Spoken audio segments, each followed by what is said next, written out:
Sir, commodity market grow करनी चाहिए। Transparency की कमी है।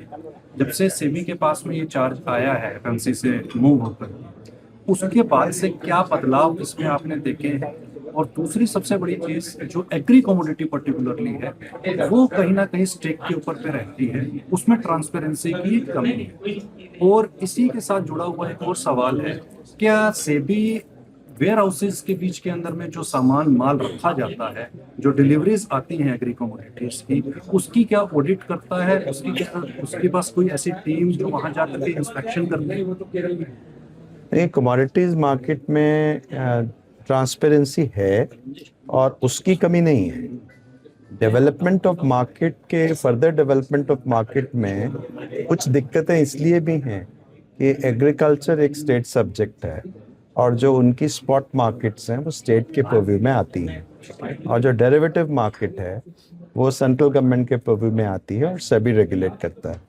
तो उसमें सामंजस्य बनाने में कुछ दिक्कतें आती हैं, क्योंकि स्टेट्स में जो स्पॉट मार्केट, क्योंकि ये डिलीवरेबल भी है, यानी कि डेरिवेटिव्स भी है but it can be delivered also.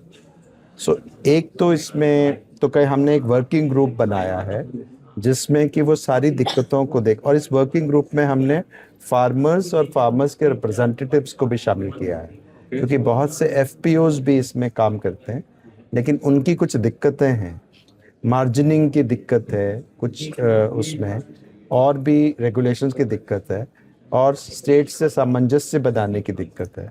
इन सबको विषयों पे वर्किंग ग्रुप की रिकमेंडेशंस जल्दी ही आ जाएंगी। 2 वर्किंग ग्रुप उसमें काम कर रहे हैं।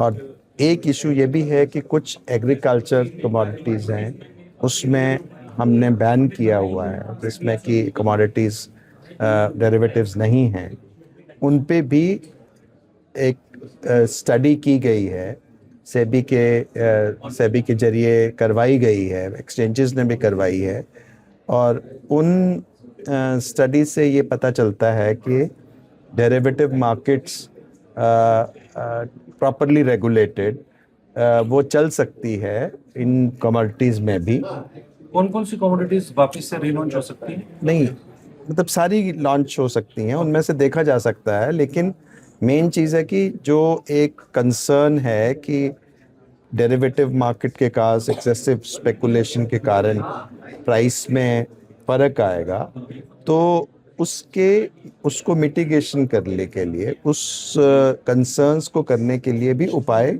हैं। तो इसलिए मेरे ख्याल से हमें मार्केट्स को फर्दर डेवलप करना चाहिए, क्योंकि प्राइस डिस्कवरी के लिए नहीं तो कोई और, फ्यूचर प्राइस डिस्कवरी के लिए कोई और माध्यम नहीं है। और क्लाइमेट रेजिलिएंट, जैसे क्लाइमेट चेंज भी है और कई दिक्कतें आ रही हैं, उसके कारण एक मूवमेंट की ज़रूरत है। तो हमारे और भी कमोडिटीज़ मार्केट में इंडिया एक बहुत बड़ा कमोडिटी कंज्यूमर है, और इसलिए ये आवश्यक है कि हम लोग प्राइस सेटर्स हों, न कि प्राइस टेकर। और उनमें एक जनरल हमारी जीएसटी से विषय से संबंधित कई इश्यूज हैं, क्योंकि जो जीएसटी का स्ट्रक्चर है उसमें आईजीएसटी और एसजीएसटी, उसमें सीजीएसटी और एसजीएसटी आते हैं, लेकिन यदि वह होता है, क्योंकि जो ट्रेडर है जो उसमें पार्टिसिपेट कर रहा है कॉन्ट्रैक्ट में, वो कहीं भी हो सकता है, तो सब जगह ये जीएसटी का करना, इसके एक ऑल्टरनेटिव सुझाव भी इंडस्ट्री ने दिए हैं कि क्या उसको हम आईजीएसटी से कर लें, क्योंकि इंसिडेंस तो वही रहेगा, इससे सुविधा होगी उनको, क्योंकि एक समय में कॉन्ट्रैक्ट हो जाएगा। इसी तरह से जो इलेक्ट्रॉनिक गोल्ड रिसीट्स है उसमें भी एक जीएसटी की समस्या है कि एक बार जीएसटी यदि लग जाएगा तो वो फिर पास ऑन नहीं होता है, क्योंकि उसमें इनपुट टैक्स क्रेडिट देने के लिए उनके पास व्यवस्था नहीं है। तो चूंकि वो एक्स्ट्रा कॉस्ट ऐड हो जाती है, इसलिए वो वायबिलिटी उन कॉन्ट्रैक्ट्स की नहीं रहती है।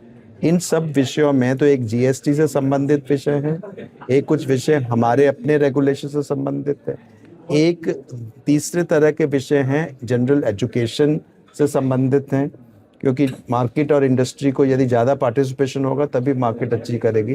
तो उन कंसर्न कमोडिटी कंज्यूमर्स, प्रोड्यूसर्स, सब लोगों को भी आने की ज़रूरत है जब कॉन्ट्रैक्ट बढ़ेंगे। इस तरह के 3 बकेट्स में ब्रॉडली कमोडिटी डेरिवेटिव्स में इशू हैं, और इन सबको हम लोग वर्किंग ग्रुप 2 तो हुए हैं, नॉन एग्रीकल्चर वर्किंग ग्रुप के लिए एक वर्किंग ग्रुप की घोषणा तुरंत हो जाएगी।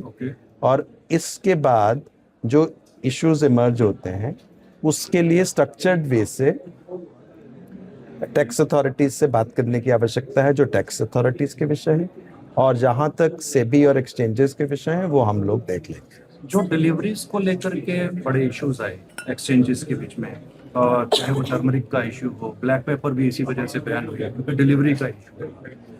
डिलीवरीज को लेकर के आप कैसे उसको ऑडिट करने की प्लानिंग कर रहे हैं, क्योंकि डिलीवरी एक बड़ा मेजर डिलीवरी में जिसकी वजह से क्रेडिबिलिटी एक्सचेंजेस की काफी डाउन हुई। नहीं, ऐसी बात नहीं है। वो आप पुराने इश्यूज को बार बार नहीं मतलब दोहरा सकते, क्योंकि बहुत सारी चीज़ें आगे बढ़ी हैं, ट्रांसपेरेंसी बहुत सी आई है, WDRA भी उसमें काम करता है। पता है WDRA का ज़्यादा काम एग्रीकल्चर में ही है, नॉन एग्रीकल्चर में वहाँ भी डेवलपमेंट नहीं हुई है। तो मुझे लग रहा है कि समय है, क्योंकि वर्ल्ड वाइड चाइना की कह दें या आप US देख लें, कहीं और भी देख लें, तो कमोडिटीज़ मार्केट्स इक्विटी मार्केट से भी बड़ी होती है। जी बिल्कुल। तो हमारे यहाँ पे कमोडिटीज़ मार्केट्स को बढ़ाने के लिए जो बैरियर्स हैं उन बैरियर्स में काम करने की ज़रूरत है, और यदि कोई कंसर्न्स हैं उन कंसर्न्स के लिए प्रॉपर रेगुलेटरी अप्रोच भी हम तैयार हैं करने के लिए। Sir, are there any updates on the government consultations regarding allowing banks, insurers, and pension funds into non-agri commodity derivatives? नहीं, उसके बारे में तो बातचीत हम लोग कंसर्न रेगुलेटर से इनिशिएट की है हमने बातचीत। And sir, are you also working to encourage institutional investor interest in commodity derivatives, non-agri obviously? Working groups to ये भी discuss कर रहे हैं। जी। Sir, also while I understand that SEBI does not comment on individual cases, but there have been some instances of tech glitches also at one of the major commodities exchange in the country. Are you looking at it, or is something being talked about right there? See, every exchange, if there is a technical flaw, we have an SOP, and within that the SOP is there, and also there are stiff penalties if your glitches are going beyond that. We are also looking into a systemic issue, analyzing every root cause analysis and bringing out commonality of root cause analysis across the glitches to find out how we can secure our technology better. So there is also, we are going to constitute another working group on how is going to be our next technological frontier in our exchanges going forward next 5 years, next 10 years, and benchmark them with the best in the world, or evolve newer methods. But every glitch is taken extremely seriously, and there is a root cause analysis which has to come within a certain number of hours to SEBI. Thereafter, there is a detail, there is a SCOT in every exchange which has to go in, and we have to find out whether there is a commonality across glitches or not.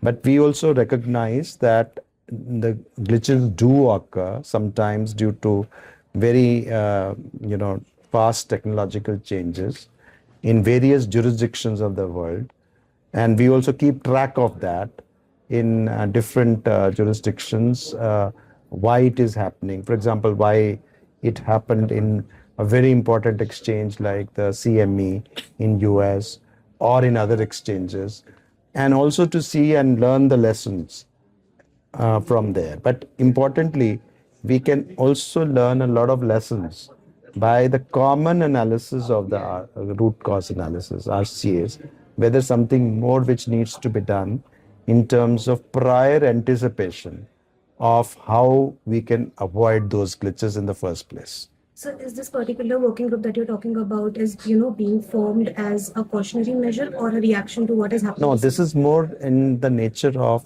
forward-looking measure because major technologies are going to come and are going to see. So we also have to do that approach, because whenever such investments will be needed by our market infrastructure institutions, they will have to plan now, and it will take time for them to do. So we should know that next 2 years, 3 years, 5 years, 10 years, how is that investments going to go? Because these are not quick fixes. In many cases, if you do technological upgradation, there would be some medium to long term projects as well. And certain major investments may be required once we see that, we have to go towards that direction.